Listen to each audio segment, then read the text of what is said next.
Hello साथियों, नमस्कार। मैं आशीष कुमार आपके अपने प्यारे से YouTube channel sunrise rail update में आप सभी लोग का हार्दिक स्वागत करता हूं। साथियों, आज आप लोग के बीच में रेलवे ग्रुप डी के टीएल एंड एसी डिपार्टमेंट का ऊपर एक वीडियो लेके आया हूं। यह आपका जो पोस्ट है वो रेलवे ग्रुप डी के अंतर्गत पोस्ट आता है, उसी के ऊपर चर्चा करूंगा आज कि क्या इसका जॉब प्रोफाइल है, क्या इसका ड्यूटी है, क्या कार्य है, कितनी छुट्टियां मिलती है, क्या प्रमोशन है। ये तमाम सारी बातों के ऊपर मैं विस्तार रूप से चर्चा करने वाला हूं। तो साथियों, वीडियो को पूरा देखें, शुरू से अंत देखें। भगा के देखेंगे तो आपको समझ में नहीं आएगा कि इस डिपार्टमेंट का क्या मतलब है, क्या कार्य है, इसके जरिए हम कैसे आगे बढ़ सकते हैं। तो साथियों, वीडियो शुरू करने से पहले अगर आप हमारे चैनल पे नए हैं और चैनल को अभी तक आप सब्सक्राइब नहीं किए हैं तो प्लीज़ हमारे चैनल को सब्सक्राइब करें, लाइक करें और ज़्यादा से ज़्यादा हो सके शेयर करें, ताकि आपके साथ साथ में आपके जितने भी अभ्यर्थी भाई बंधु हैं उनको इस वीडियो का लाभ मिल सके। खास करके जो नए अभ्यर्थी हैं उनके लिए जानना बहुत ज़रूरी है कि ये ट्रेन लाइटिंग और एसी जो होते हैं स्टाफ, उसका वर्क क्या होता है। तो चलिए मैं वीडियो को शुरू करता हूँ। ये जो ट्रेन लाइटिंग जो टीएल डिपार्टमेंट होता है, ट्रेन लाइटिंग होता है और एसी, तो ये जो डिपार्टमेंट है ये इलेक्ट्रिकल डिपार्टमेंट के अंतर्गत में आता है, इलेक्ट्रिकल विभाग के अंतर्गत में आता है। ये जो असिस्टेंट ट्रेन लाइटिंग और असिस्टेंट एसी होते हैं वो दोनों एक ही अंग हैं, बस सिर्फ काम कभी कुछ मिल जाता है, कभी कुछ मिल जाता है। ये कोई ज़रूरी नहीं है कि आपको ट्रेन लाइटिंग है तो आपको एसी में नहीं दिया जा सकता है, अगर एसी में है तो ट्रेन लाइटिंग में नहीं दिया जा सकता है। जैसा कि मैं आपको बता रहा हूँ कि एक ही विभाग के दो रूप हैं, तो दोनों एक कंबाइंड है, जुड़ा हुआ है, कहीं भी आपसे काम लिया जा सकता है। साथियों, ये आपका था कि ये इलेक्ट्रिकल डिपार्टमेंट के अंतर्गत आता है। अब बात करते हैं ड्यूटी रोस्टर। तो साथियों, इसमें ड्यूटी आपकी 8 घंटे की हो सकती है। शिफ्ट आपको हो सकता है, आपको नाइट, इवनिंग और मॉर्निंग तीनों शिफ्ट में 24 घंटा का जो होता है 8-8 घंटा का शिफ्ट में आपको लगाया जा सकता है। कभी दिन में, कभी रात में, कभी इवनिंग में, कभी डे नाइट में आपको लगाया जा सकता है। साथियों, बात करते हैं कि इस पोस्ट को मिलने के लिए मेडिकल स्टैंडर्ड क्या होना चाहिए। तो साथियों, इसका मेडिकल स्टैंडर्ड होता है जो B1 होता है। B1 आपको रहेगा तो आपको ये विभाग मिल सकता है। आती है बात पोस्टिंग के ऊपर कि आपकी पोस्टिंग इस विभाग में कहाँ पे होगा। तो जनरली साथियों, ये जो ड्यूटी है वो आपके बड़े बड़े जंक्शन, स्टेशन, यार्ड, सिक लाइन, ये तमाम सारे टर्मिनल्स जहाँ पे हैं वहीं पे आपको ये ड्यूटी मिलेगा। जहाँ पे बासिंग लाइन है, सिक लाइन है, जहाँ पे गाड़ियाँ आके रुकती है, जंक्शन पॉइंट है, ये तमाम सारी जगह पे आपकी पोस्टिंग हो सकती है। और साथियों, जब ये आपको जब बड़े बड़े स्टेशनों पे मिलेगा तो आपको बड़े बड़े शहरों में ही मिल सकता है पोस्टिंग। तो साथियों, अब इसके लाइफ स्टाइल की बात करता हूँ कि इसका लाइफ स्टाइल क्या हो सकता है। तो साथियों, बड़े बड़े शहरों में रहेंगे, बड़े बड़े यार्ड स्टेशनों पे रहेंगे तो आप कहीं ना कहीं शहर में रहेंगे, आपकी जो पर्सनालिटी है वो शहर की तरह गेन करेगा। सारी सुख सुविधाएं आपको, सारी फैसिलिटीज़ है वो आपको तुरंत मिलेगा। आपके बच्चे के स्कूल की सुविधा होगी, ट्यूशन की सुविधा होगी, मॉल वगैरह, पार्क वगैरह की अवेलेबल पास में होगा, तो आपकी लाइफ स्टाइल है वो बहुत ही स्टैंडर्ड हो जाएगा। तो साथियों, बात करते हैं कि इसका कार्य क्या होता है, ट्रेन लाइटिंग या एसी स्टाफ का कार्य क्या होता है। तो साथियों, आप देखते होंगे कि कभी न कभी आप ट्रेन में सफ़र किए होंगे तो देखते होंगे कि जो ट्रेन का इंजन होता है उसमें आगे एक वेपर लाइट जो हेडलाइट होता है, हेडलाइट हो गया। ट्रेन के अंदर में देखते होंगे कि बहुत सारे बल्ब लगे रहते हैं, फैन लगे होते हैं, ट्यूबलाइट लगे होते हैं, चार्जिंग पॉइंट लगे होते हैं, सर्किट वगैरह लगे होते हैं। तो ये तमाम सारे जो इक्विपमेंट लगे होते हैं उसकी मरम्मत उसकी मेंटेनेंस, उसकी देखभाल के लिए आपको टेक्नीशियन के साथ में रहना होगा, उनके साथ आपके काम में उनके मदद करना होगा। वो जो आपको टूल्स या किसी तरह के वो काम बताएंगे करने के लिए इलेक्ट्रिकल के, तो आपको उनके साथ में करना पड़ेगा, उनके साथ में सहयोग देना पड़ेगा ट्रेन लाइटिंग में। क्योंकि बहुत सारे फैन और जो रहता है, कोई वायरिंग है, कोई शॉर्ट सर्किट वगैरह है, ये तमाम सारी जितने कार्य हैं वो ट्रेन लाइटिंग वाले को ही करना पड़ता है। तो आपके टेक्नीशियन साहब रहेंगे, उसके नीचे में आपको मदद के लिए उनके साथ काम करना पड़ेगा। अब साथियों बात आती है एसी स्टाफ, असिस्टेंट एसी। तो उसमें क्या होता है साथियों कि जैसा कि आप देखते हैं कि जो एसी कोचेज होता है उसमें एसी अटेंडर के रूप में आपका टेक्नीशियन एक रहेंगे, या तो 3 रहें 2 रहें चाहे तो बन रहे हैं, उनके साथ में आपको जाना पड़ेगा।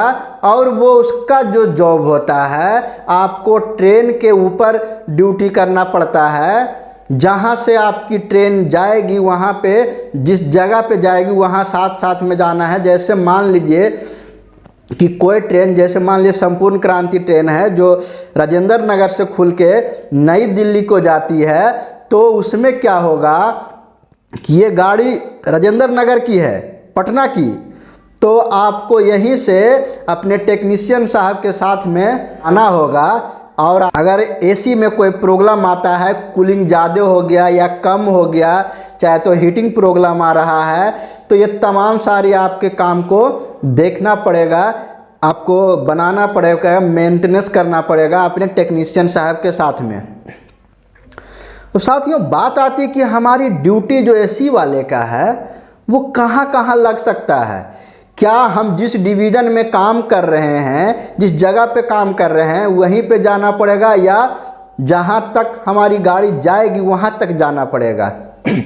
तो साथियों जहाँ की प्राइमरी गाड़ी होता है, तो आपको एक बार ट्रेन पे चढ़ गए हैं तो जहाँ तक, जैसे मान लीजिए कि जो संपूर्ण क्रांति है वो नई दिल्ली जाती है पटना से, तो आपको पटना से ही एसी में साथ में रहना पड़ेगा और नई दिल्ली जाना पड़ेगा, और नई दिल्ली से वापस उसी ट्रेन को लेके फिर से आपको राजेंद्र नगर लौटना पड़ेगा। तो साथियों इसमें एक डिवीज़न से दूसरे डिवीज़न, एक जोन से दूसरे जोन भी जाना पड़ सकता है। तो ये आपका ड्यूटी है जो आपका रनिंग ड्यूटी के रूप में काउंट किया जाएगा। रनिंग के रूप में आपको वर्क करना पड़ेगा, आपको एसी में ही रहना है मेंटेनेंस के लिए, शॉर्ट सर्किट से बचाने के लिए, ये है। अब साथियों बात आती है इसमें कि जब मैं ट्रेन पे ड्यूटी करूँगा तो हमारी ड्यूटी लगातार होते चली जाएगी, तो क्या हम रेस्ट कब कर पाएंगे। तो इसमें रेस्ट आपको हल्का फुल्का मिल जाता है। फिर जब आप लगातार ड्यूटी में रहते हैं और गाड़ी को वापस लेके अपने प्राइमरी स्टेशन, जहाँ पे आपका नेटिव स्टेशन है, वहाँ पे आ जाते हैं, तो उसके बदले में आपको सिया जो कैजुअल रेस्ट होता है वो रेस्ट दिया जाएगा। अब साथियों यही सब था ट्रेन लाइटिंग और एसी स्टाफ का वर्क। साथियों बात आता सैलरी की, तो सैलरी में मैं आपको बताना चाहता हूं कि जो सैलरी है आपका मिनिमम वेतन जो है ग्रुप डी का 18,000 है, और आप अगर एचआरए की बात करें तो XYZ सिटी में होंगे तो 27% एक्स के लिए, वाई के लिए 18% और 9% आपका जेड सिटी के लिए। मतलब मान लीजिए 5,000, 3,000 और 2,000 के बीच में आपको एचआरए मिलेगा सारे अलाउंसेज मिला के। और आपको साथियों एसी में अगर आपकी ड्यूटी लग गई कभी कभी, क्योंकि हमेशा तो एसी में ड्यूटी आपकी लगेगी नहीं, कभी कभी ट्रेन लाइटिंग में लगेगी, कभी एसी में लगेगा। तो साथियों जैसे ही एसी में अगर आपकी ड्यूटी लग गई, ट्रेन को एक जगह से दूसरे जगह ले जाने में आपको टीए मिलेगा, ट्रेवलिंग अलाउंस मिलेगा। क्योंकि साथियों जैसे ही अपने स्टेशन से मिनिमम 8 किलोमीटर की दूरी से आप ज़्यादा की यात्रा करते हैं, ज़्यादा दूर पे जाके ड्यूटी करते हैं, तो आपको प्रतिदिन 500 रुपया हिसाब से चार्ज मिलेगा टीए के रूप में। तो साथियों, जब जोन पार कर रहे हैं, आप डिवीज़न पार कर रहे हैं, तो आपको 800 किया 2000 3000 भी किलोमीटर के दूरी पर आप जा रहे हैं, तो जितना दिन आप ट्रेन पे रहेंगे, अपने स्टेशन से अलग रहेंगे, उतना दिन के हिसाब से पर डे के हिसाब से आपको 500 रुपया बनेंगे। उसके साथ में साथियों, आप ट्रेन पे रहेंगे तो दिन में है तो ट्रेन पे चल रहे हैं तो आपकी नाइट में भी ड्यूटी लग जाएगी, नाइट होगी तो आपको एनडीए भी मिलेगा। तो मिनिमम आप मान लीजिए कि महीना में टीए के रूप में 5 से 6 हज़ार रुपया आपको मिल ही जाता है। तो सोचिए साथियों कि इस तरह से टोटल मिलाइए तो उधर 35,000 और 5-7 हज़ार रुपये इधर मिला के मिनिमम 40 से 42 हज़ार रुपया एक मंथ में आपको सैलरी मिलेगा ग्रुप डी स्टाफ को। ये इतने बड़े पोस्ट हैं, इसमें आपको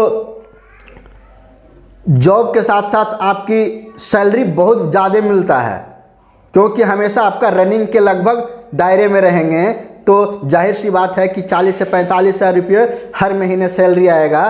तो यह एक सैलरी अच्छी सैलरी है, ग्रुप डी के हिसाब से बहुत सबसे ज़्यादा सैलरी वाला इसको माना जा सकता है। तो ये आपकी हो गई सैलरी के ऊपर। अब बात आती है प्रमोशन। तो इसमें प्रमोशन है कि आप डिपार्टमेंटल एग्ज़ाम दीजिए, एलडीसी दीजिए, या तो आपका सीनियरिटी बेसिस से प्रमोशन के रूप में आप टेक्नीशियन 3 बनेंगे, टेक्नीशियन 2 बनेंगे, टेक्नीशियन 1 बनेंगे, एमसीएम जेई बनेंगे, और उसके बाद आप एसएससी जो सीनियर सेक्शन इंजीनियर होते हैं वहाँ तक आप बन सकते हैं। आप में अगर वो काबिलियत है और मेहनत करते हैं तो आप बन ही जाएंगे वहाँ तक। तो साथियों, ये थी प्रमोशन। अब बात आती कि इसमें छुट्टियाँ। तो साथियों, जैसा कि जानते हैं कि छुट्टी के रूप में आपको 6 दिन ड्यूटी कराया जाएगा और 7वां दिन आपको रेस्ट दिया जाएगा। हो सकता है कभी कभी स्टाफ शॉर्टेज या वर्कलोड ज़्यादा होने के कारण आपकी रेस्ट को सस्पेंड किया जा सकता है, लेकिन उसके बदले में किसी दिन आपको सीआर जो कैजुअल रेस्ट है वो दे दिया जाएगा। ये हो गया रेस्ट। और ऐसे आपको साल में 2 बार 15-15 दिन का एलएपी मिलेगा हर 6 माह पे, तो 30 दिन वो हो गया। 10 को आपका सीएल मिलेगा, 20 आपका मेडिकल सिक मिलेगा, जो फुल पेमेंट के लिए 10 दिन आपके लिए एलिजिबल है। तो इस तरह से मिला के 50 से 60 छुट्टियाँ आपको मिल जाती है, साप्ताहिक रेस्ट भी मिलती है।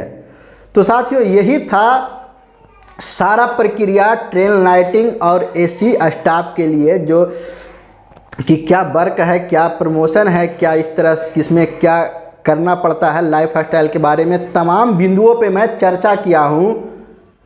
तो साथियों, जिनको भी ये डिपार्टमेंट मिला है वो खुशी के मारे झूम उठें और वो सोचे कि जितना जल्द से जल्द हो सके मुझे ये ड्यूटी मिल जाए और हम पैसे कमा के अपने परिवार, अपने बाल बच्चे का भविष्य उज्जवल करें। तो साथियों, मैं आप लोग का इंतज़ार कर रहा हूं कि आप जल्द से जल्द रेल के एक अंग बने और कर्मचारी के रूप में रेल की सेवा में जुड़ें और अच्छे से काम करें। तो साथियों, आप लोग से गुजारिश है कि अगर अभी तक आप हमारे चैनल को नहीं सब्सक्राइब किए हैं तो आपसे हाथ जोड़ के निवेदन है, चैनल को ज़रूर सब्सक्राइब करें, क्योंकि साथियों मैं आपके लिए बहुत महत्वपूर्ण वीडियो लेके आते रहता हूं, जिससे आपको नए नए जानकारी, अपडेट वाली जानकारी मिलते रहता है। और साथियों, इससे पहले मैं रेलवे ग्रुप डी के अनेक पोस्ट के ऊपर मैं वीडियो बना चुका हूं, जैसे assistant CNW, assistant signal, track maintainer, assistant work, assistant bridge, ये तमाम सारे ऊपर मैं वीडियो बना रखा हूं। अगर आप लोग को वो पोस्ट मिला है और वीडियो नहीं देखे हैं तो हमारे प्लेलिस्ट में एक जॉब प्रोफाइल वाली फाइल है, उसे जाके आप ओपन करें और उसमें देखें सारे डिपार्टमेंट के बारे में मैं वीडियो बना रखा हूं। और धीरे धीरे अगर आपको किसी और भी डिपार्टमेंट के बारे में जानकारी चाहिए तो आप कमेंट करें, मैं उस तरह के वीडियो आपके बीच में लाने का कोशिश करूंगा। तो साथियों, मिलते हैं नेक्स्ट वीडियो में, तब तक धन्यवाद।